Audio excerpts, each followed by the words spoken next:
ውድ ኢትዮጵያውያን ይህን ቪዲዮ መቼስ እኔ ያገኘው ለታ በጣም ነው የተደሰቱት። ከኢትዮጵያን ሚሊኒየም በምናከብርበት ጊዜ ለመጀመሪያ ጊዜ ያገኘሁት ከዚሁ ከቢቢሲ ከሚሰሩ ግለሰቦች ነው ካለሁበት ሀገር። ከዛ ያው ቪዲዮ ላይ ተሰራይቶ አሁን ብዙ ሰዎች አሏቸው፣ ግን የእንግሊዝኛውን ትርጉም ብዙዎች የተረዱት አይመስለኝም። ራስ አበበ አረጋይን በጣም አድንቆ ነው የሚናገረው። የእንግሊዙ ጋዜጠኛ በዛን ጊዜ የነበረ ጋዜጠኛ ነው። ይሄንን ልክ ጦርነቱ እንዳለቀ በጥቂት ቀናት ውስጥ የተቀረጸ ነው ቪዲዮው። እንግሊዝ ጋዜጠኛ ነው። በጣም እያደነቀ ነው ስለ ራስ አበበ አረጋይ የሚናገረው። የአምስቱ ዓመት አመራር ውጤት የእርሳቸው መሆኑን ዋን ኦፍ ዘ ብሬቨስት ማን ኢን ደ ሞደርን ወርልድ። ትርጉሙ ምንድን ነው? በዘመናዊ ዓለማችን ከታላቁ ጎበዞች ወይም ከታላቁ ጀግኖች አንዱ ራስ አበበ አረጋይ ብሎ ነው የሚናገረው። እርሱ ብቻ አይደለም። ጣሊያኖች ተሸንፈው የወጡት ጣሊያኖች ሀገራቸው ከገቡ በኋላ ስለ ራስ አበበ አረጋይ ጀግንነት እርሳቸው ባይኖሩ ኖሮ እንደውም ሞክረዋል እርሳቸው እጅ እንዲሰጡ። በፍጹም ብዙዎች በዛን ዘመን ሲፋለሙ የነበረው በሸዋ ክፍለ ሀገር ውስጥ ነው ከባዱ ጦርነት የነበረው እንጂ ሌላው ቦታ ጣሊያኖች ይሄን ያህል የከፋ ውጊያ ገጥሟቸው አቅም ከመጀመሪያው ከማይጨው ጦርነት ትግራይ ውስጥ ከተደረጉ በኋላ አርበኞች በሙሉ ወደ መሀል ሀገር ተሰባስበው ነበር። ወደ መሀል ሀገር ሲባል ያው ጣሊያን ኃይሉ የነበረው እንዳለ ሸዋ ውስጥ ነው በአብዛኛው። ሌላው ቦታ ይሄን ያህል አልነበረም። በዛ የተነሳ ነው እኮ የአምስቱን ዓመት አመራር ውጤት የራስ አበበ አረጋይ ነው ብሎ ነው የሚናገረው። እንግዲህ የውጭ ሀገር ጋዜጠኞች የመሰከሩላቸው ታላቁ ጀግና የአፄ ኃይለሥላሴ ዘውድ ደጋፊ ስለሆኑ ብቻ በደርግ የኢትዮጵያ መንግስት ዘመን ምንም ነገር ተነግሮላቸው አያውቅም። ይሄው እንግዲህ አዳምጡት። የእንግሊዝኛውን ደግሞ በጣም በሚገርም ሁኔታ ነው እያደነቀ ያቀረባቸው።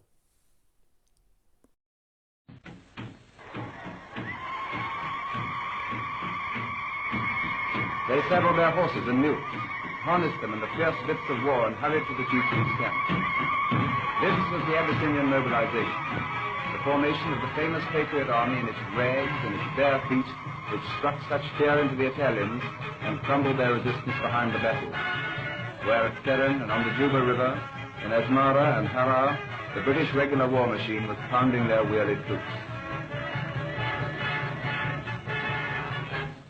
And this is the headquarters of the man who at his emperor's command held up the flag of Ethiopian liberty for 5 years. Ras Ababa Aragai, in 1935 and 1936 chief of the Addis Ababa police. A quiet, astute, gentle-voiced officer, incapable of shouting Duce, Duce in any language. One of the bravest men in the modern world. Ababa Aragai has spent the past 5 years never more than 100 miles from Addis Ababa. With a price on his head, he's been wounded in battle half a dozen times. He's foiled more than one Italian expedition of 15,000 men. And now the promised arms are coming. British rifles with British bands, all sorts, Martinis, Lee Medfords, Lee Enfields, and American rifles, Springfields. It was a chance shipment from America that gave the first armed impetus to the revolt, and captured Italian rifles in their thousands.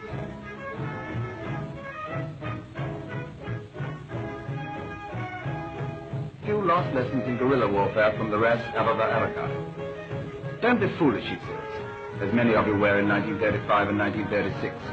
Don't go en masse in front of their machine guns. In 5 years, we've learned a lesson or two in mountain fighting. The night attack, the war of nerves, and of unnerving shrieks in the dark. The war of light hand grenades stolen from the Italians.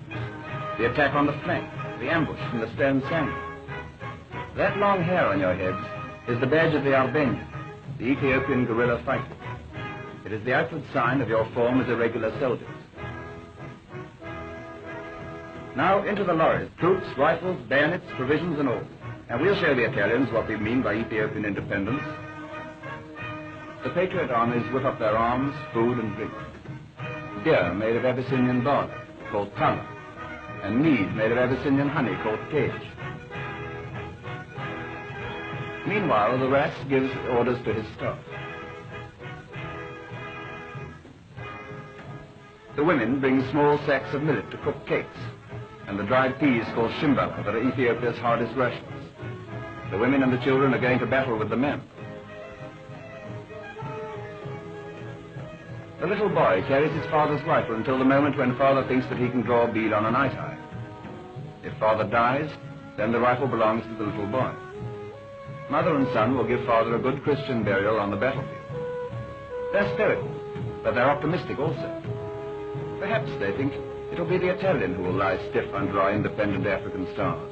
And then we'll have another rifle in the family for little brother to carry.